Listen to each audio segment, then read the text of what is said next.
ಅಸಮಾಧಾನ ವ್ಯಕ್ತಪಡಿಸ್ತಿದ್ದಾರೆ. ಸಂಬಂಧಪಟ್ಟಂತೆ ಬೊಮ್ಮಾಯಿ ಕೂಡ ಹೇಳಿದ್ದಾರೆ ಈಶ್ವರಪ್ಪ ಸರಿ ಇಲ್ಲ, ಈಶ್ವರಪ್ಪ ನಡೆ ಸರಿ ಇಲ್ಲ ಅಂತ ಬೊಮ್ಮಾಯಿ ಕೂಡ ಹೇಳಿದ್ರು. ನಡೆ ಸರಿ ಇಲ್ಲ, ತೀರ್ಮಾನಗಳು ಸರಿ ಇಲ್ಲ. ನಾನೇನು ತೀರ್ಮಾನ ಮಾಡಿದ್ದೀನಿ? ಅಸಮಾಧಾನ ವ್ಯಕ್ತಪಡುವಂತ ಪ್ರಶ್ನೆಗಳು ಉದ್ಭವಿಸುತ್ತೆ. ಯಾಕೆಂದರೆ ಬೊಮ್ಮಾಯಿ ಕೂಡ ಆ ಚುನಾವಣಾ ಸಮಿತಿಯಲ್ಲಿ ಕೂತಾಗ ನಾನು ಅವರು ಇದ್ದಾಗ ಬೊಮ್ಮಾಯಿ ಹೇಳಿದ್ದು ಕಾಂತೇಶ ಹಿಂದುಳಿದು ಹೊರದಿದ್ದಾನೆ, ಅವನಿಗೆ ಟಿಕೆಟ್ ಕೊಡಬೇಕು ಅಂತ ಅವರೇ ಪ್ರಪೋಸ್ ಮಾಡಿದವರು. ಟಿಕೆಟ್ ಕೊಡ್ತಿದ್ದಂಗೆ ಅವ್ರು ಬದಲಾವಣೆ ಅಂದರೆ ನಾನೇನು ಮಾಡಲಿ? ಅವರೇ ಕೇಳಿದರು. ಇಲ್ಲೊಂದೇ, ಬೆಂಗಳೂರು ಒಂದೇ ಅಲ್ಲ, ದೆಹಲಿನಲ್ಲೂ ಕೂಡ ಅವ್ರು ಹೇಳಿದ್ದು. ಈ ಮೊನ್ನೆ ಪೇಪರ್ ನೋಡಿದೆ ನಾನು, ನಾನೇ ಕಾಂತೇಶ ಕೊಡಿ ಅಂತ ಕೇಳಿದೆ, ಪತ್ರಿಕೆಯಲ್ಲೂ ಬಂದಿದೆ. ನನ್ನ ಸರಿ ಇಲ್ಲ ಅಂತ ಏನು ಹೇಳಿ?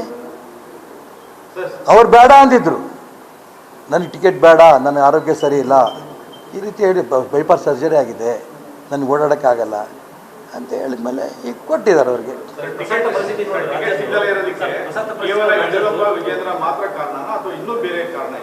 ಇನ್ನೇನು ಕಾರಣ ಇಲ್ಲ. ಯಾಕೆ ನನಗೆ ಕೊಟ್ಟಿಲ್ಲ, ಕಾಂತೇಶ ಕೊಟ್ಟಿಲ್ಲ ಅನ್ನೋದು ನನಗೊಂದು ಕೊನೆ ನೀವು, ಯಾಕೆಂದ್ರೆ ಲಾಸ್ಟ್ ಬೇರೆ ಎಂಥದ್ದಿಲ್ಲ, ಏನು ನಂಗೆ ಗೊತ್ತಿಲ್ಲ, ಒಟ್ಟಾರೆ ಸಿಕ್ಕಿಲ್ಲ. ಬಿಡಿ ಅದು ಬೇಡಿ.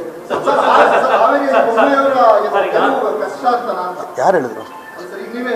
ನಾನೇನು ಹೇಳಿಲ್ಲ. ನಾನು ಹೇಳಿದ ನನ್ನ ಭಯ ಕೇಳಿಸ್ತೀಯಪ್ಪ. ಅವ್ನು ಗೆಲ್ತಿದ್ದ ಅಂದರೆ ಬೇರೆ ಅಂತ ಇವರು ಇದು ಬೊಮ್ಮಾಯಿ ಆದರೆ ಗೆಲ್ಲಲ್ಲ ಅಂತ ಅರ್ಥ ಏನು?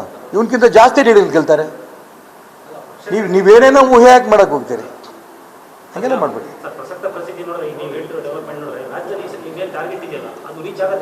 ಖಂಡಿತ 28ಕ್ಕೆ 28 ಸೀಟ್ ಗೆಲ್ತೇವೆ BJP JDS, ಇದರಲ್ಲಿ ಯಾವ ವ್ಯತ್ಯಾಸನೂ ಇಲ್ಲ. ಅಸಮಾಧಾನ ಇದೆ, ಏನು ಮಾಡೋಕ್ಕಾಗುತ್ತೆ? ಎಲ್ಲರೂ ನನಗೆ ಬೇಕು ಇರಲೇಬೇಕು ಅಂತ ಕೇಳ್ತಿದ್ರು. ಕೇಳಿದಂಥ ಸಂದರ್ಭದಲ್ಲಿ ಎಲ್ಲರೂ ಕೊಡೋಕ್ಕೂ ಆಗೋದಿಲ್ಲ. ಹಾಗಾಗಿ ಸಮಾಧಾನ ಮಾಡ್ತಾರೆ ದೊಡ್ಡವರೆಲ್ಲ ಕೂತ್ಕೊಂಡು. ನೋಡೋಣ ಏನೇನಾಗುತ್ತೆ. ನ್ಯೂಸ್ ಫಸ್ಟ್, ನಿರ್ಭೀತಿಯಿಂದ ನಿಮ್ಮ ಪರವಾಗಿ.